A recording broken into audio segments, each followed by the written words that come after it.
Good afternoon. Welcome to the press conference for Stefanos Tsitsipas. Please raise your hand, state your name and organisation when asking a question. We'll start off. Stefanos, just give us your thoughts on a match out there. I felt really good from the start, and I felt confident with something that I wasn't that confident, let's say, yesterday, 2 days ago in my first round match, which was getting that first pop on the return, the depth, having that kind of first ball which gets my opponent out of position, and that very much worked today, giving me lots of chances to constantly break or get close to a break, and this is something that worked excellently, and a great also management on my serve, being very focused on the spots, and always trying kind of new things, but not overdoing those things, staying consistent and finding my spots accurately without overdoing it. That was definitely something that helped a lot. Scott Spitz from the Melbourne Age. Can you tell me what immediately springs to mind when you know you've got to play Nick Kyrgios? And secondly, can you tell us a little bit about the impact Scud's having with you, supporting you at the moment? Mark? Mark Philpoussis, yeah. Right. Nick has more matches than me in these courts. Well, he claims to like grass, and I think his game is good for the grass. I am definitely thrilled to be facing him. You know, he's I respect him a lot on the court, what he's trying to do. Although he has been a little bit controversial in the past, but I think he's playing good tennis. I'm going to try and concentrate on doing my thing and pay attention to my own game from start to finish, and hopefully I can stay there and do something great, have a great kind of a great competitive match against him. Mark is someone that I know since a long time now, and we've been collaborating in the past a little bit. He's a good friend of ours. We also speak the same language. I think there's good connection with him, which matters a lot. Not only on the tennis court, but I think he has good values as a person, and obviously we respect him a lot. We also like being around him as a family, the Tsitsipas family, and he has been a very good friend, and he happened to be at Wimbledon. We've been seeing him in other Grand Slams too. My dad, offered him to be next to us, and that's how it's going so far. Nothing more, nothing less. I just wondered, on Mark, he's obviously someone that did very well here and used his serve to great effect, and you mentioned the kind of work that you did with your serve today. Is that something that he's been specifically working with you on, and to tailor it to these courts and to these championships? I've been teaching him the serve a bit more. That's how it works here. That's how it works this week. And he's been following my advice very precisely. So I've seen a big difference on his precision in practice, and he's actually quite thrilled. He was actually thinking also maybe he might want to rejoin the ATP Tour and start a second career these days. Bill Simon's Inside Tennis. Congrats on your run. Hey, I wanted to do something just a little different for a minute or two. I wanted to just ask you to think about the different strokes in men's tennis, and who's the best at different strokes, like starting with who has the best serve in this era in terms of the serve and as the first stroke. Are we looking for aces or just no, general? just who has the most effective weapon. I just want to go stroke by stroke. Probably we won't do all of the strokes. So just list up. We can make it quick. John Isner, forehand, Juan Martín Del Potro, backhand, Novak Djokovic. Return. Novak Djokovic. Volley.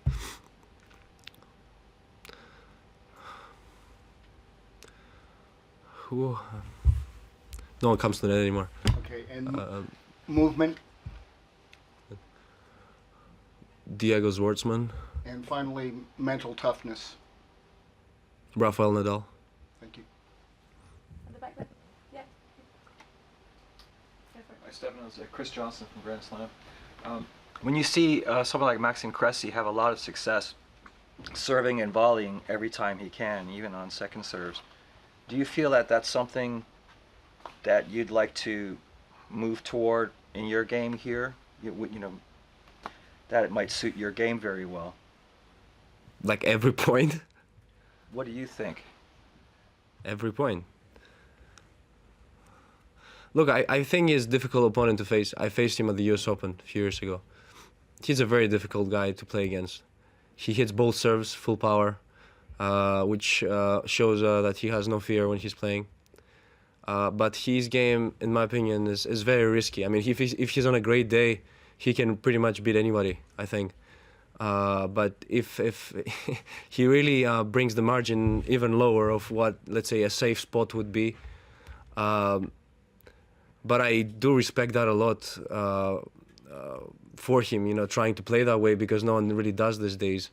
And his net coverage is great. I think he's practicing that every single day for a lot of hours to kind of be being able to maintain that. It isn't easy. So there's plenty of volley exercises that I'm sure he does to be able to play that next shot after the serve. But he's also a tall guy, you know. He's not someone who's 160 tall.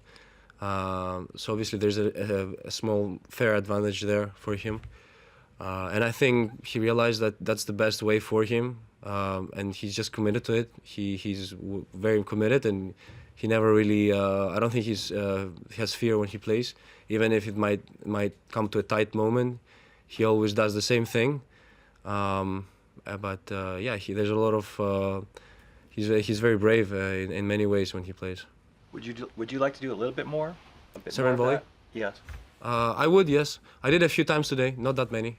Probably we can kind of count them on my fingers, but I could probably increase that by 30%, I think.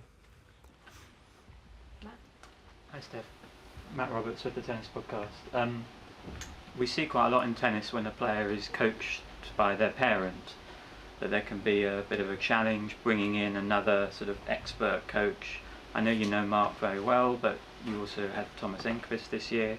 Can you just talk a bit about, from your experience, what it's been like bringing in someone else, how it's changed the dynamic of your team? I didn't bring anyone inside my team.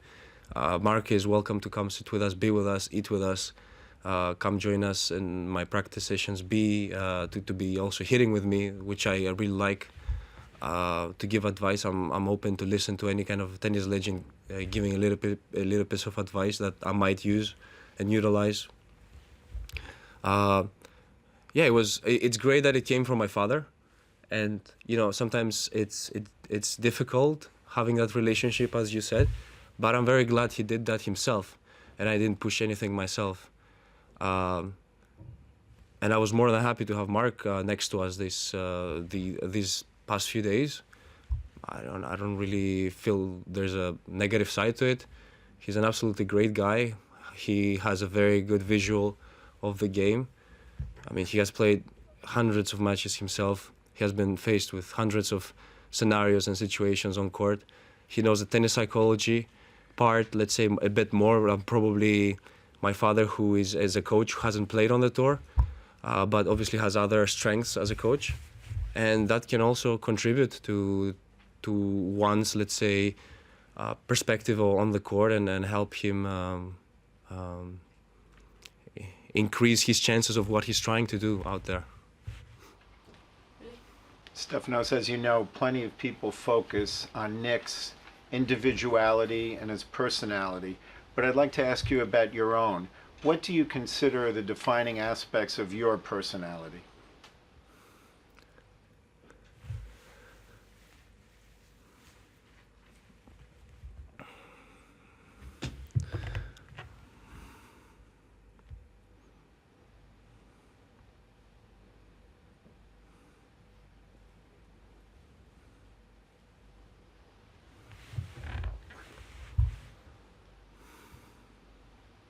I would say my mentality is pretty strong. If I fall down, I'll always get up and work hard. And you know, I never really have these days where I'm saying I don't want to practice today. You know, I feel like other players would have that a bit more often than I do. So if I fall down, I always get up, wanting to get stronger. So there's also part, as you said, of individuality in it that I also have. It's that kind of discipline that I have carry with me. I think discipline, dexterity, mental toughness, and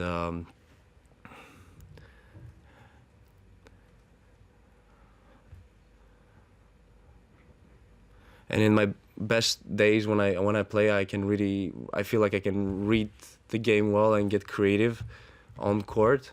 Not as much as probably Roger Federer, which sometimes I watch his matches and he's just all over the place doing crazy stuff, which for me is like another level. But I do have sometimes that, let's say, that fluidity on the court where I'm very flexible coming to the net and not being too tight and too much set on one thing and one thing only, let's say. Yes, Stefanos Tsitsipas. You played Nick 2 weeks ago in Halle, about 2 weeks ago. A very close match, tight match. Will you change anything? Can you change anything? Because you played in Mallorca in between, so you played a lot of matches since then. You just go out on the court, hoping to have a good match, hoping to be able to get balls back and be precise with your shot selection. That comes with good preparation, and the rest will hopefully follow if you're able to approach that with the right mindset. You know, let's just see. It's a different day. It's a different match. Thank you very much. Thank you.